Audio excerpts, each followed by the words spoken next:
ஐ ஆம் லெஜண்ட் 2007 நம்ம will Smith நடிச்சு தியேட்டர்ஸ் ரிலீஸ் ஆயிருந்த ஒரு அமெரிக்கன் ஆக்ஷன் த்ரில்லர் ஃபிலிம் தான் இது. இதே டைட்டில் 1954 ரிலீஸ் ஆயிருந்த ஒரு நாவல் அடிப்படையாக வச்சு தான் இந்த படம் எடுக்கப்பட்டிருக்கு. கேன்சரை கொல்றதுக்காக உருவாக்கப்பட்ட மனுஷங்களால ஆர்டிபிஷியலா உருவாக்கப்பட்ட ஒரு வைரஸ். அந்த வைரஸ் ஒட்டுமொத்த மனித இனத்தையே அழிச்சிருது.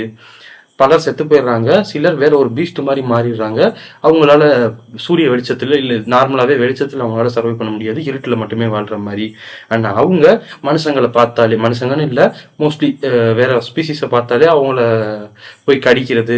மோர் லைக் இந்த ஒரு ஜோம்பி கான்செப்ட் மாதிரி தான். இவங்க போய் அவங்களை கடிக்கிறது, அது மூலியமா அவங்க இன்ஃபெக்ட் ஆகி அவங்க இவங்களை போல மாறுறது அப்படி. பட் நம்ம ஹீரோக்கு மட்டும் நேச்சுராகவே இதுக்கு எதிரான இம்யூனிட்டி பவருங்கிறது இருக்கு. அதை வச்சு இந்த வைரஸ்க்கு எதிரான ஆன்டிவைரல் அந்த ஒரு ஆன்டிடாட் கண்டுபிடிக்கிறதுக்கு அவர் முயற்சி பண்றாரு. அப்புறம் என்னாச்சு, அவரால் அதை கண்டுபிடிக்க முடிஞ்சதா இல்லையா அப்படிங்கிறதா இந்த படத்துக்கான கதை.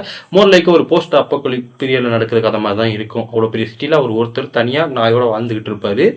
ஒரு சிட்டி லைஃப்ல போஸ்ட் அப்போகலிப்டிக் நடக்கிற ஒரு கதைங்கிறது ஒரு மாதிரி இன்ட்ரெஸ்டிங்கான கான்செப்டா தான் இருந்தது. அங்க அவர் சர்வைவலுக்கு என்ன பண்றாரு, அப்படியே வாழ்ந்துட முடியாது இல்ல, அடுத்த கட்டத்துக்கு ஹியூமனிட்டியை திரும்ப கொண்டு வரணும், மனித இனத்தை திரும்ப கொண்டு வரணும்ன்றப்போ அதுக்கு அவர் என்னென்ன முயற்சி எப்படி எடுக்கிறாருங்கிறதெல்லாம் இன்ட்ரெஸ்டிங்கான காட்சிகளை அமைச்சிருந்தாங்க. பை ரைட்டிங்லேயே அதை எமோஷனலா கொண்டு போறதுக்கு அங்கங்க சில காட்சிகளை பக்காவா பிளான் பண்ணி அதை ரொம்பவே பக்காவா எக்ஸிக்யூட்டும் பண்ணியிருந்தாங்க. வில் ஸ்மித் மாதிரியான ஒரு நடிகர் கிடைச்சது கண்டிப்பா அவங்களுக்கு பெரிய வரம் தான்.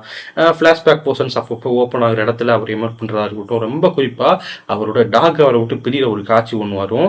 அதுவும் அது எப்படி பிரியுது, அந்த இடத்துல டாகை இறுக்கமா பிடிச்சிக்கிட்டு ஒரு பெர்ஃபார்மன்ஸ் ஒன்று வரும். வெல், நான் அதை ரிவீல் பண்ண விரும்பல அந்த காட்சியை, நீங்க படம் பார்க்குறப்போ உங்களுக்கு தெரியும். பட் அந்த பெர்ஃபார்மன்ஸ் அது டாப் நாச்சு.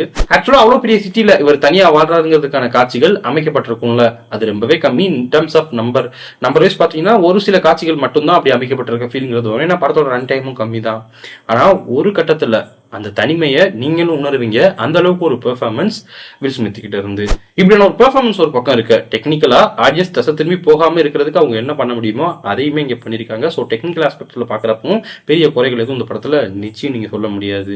எத்தனையோ சர்வைவல் த்ரில்லர் நீங்க பார்த்திருக்கலாம், பட் கண்டிப்பா அதுல இருந்து ஒரு கடத்துல மாறுபட்ட ஒரு படமா இது உங்களுக்கு தெரியும். அண்ட் கண்டிப்பா இப்படியான படங்களை விரும்பி பார்க்குற ஆடியன்ஸை தாண்டி உள்ள ஆடியன்ஸையும் இந்த படம் சாட்டிஸ்ஃபை பண்ணும் அப்படிங்கிறத நான் நம்புறேன். படம் இப்போ நெட்ஃபிளிக்ஸ்ல அவைலபிளா இருக்கு. பார்க்கணும்னு நினைச்சீங்கன்னா கண்டிப்பா செக் பண்ணி பாருங்க. பார்த்துட்டு வந்து இந்த பாஸ் தாட்ஸ்ங்கிறத மறக்காம கமெண்ட் செக்ஷன் லீவ் பண்ணுங்க. நாளைக்கு உங்களை அடுத்த ஒரு வீடியோன்னு சந்திக்கிறேன். பாய்.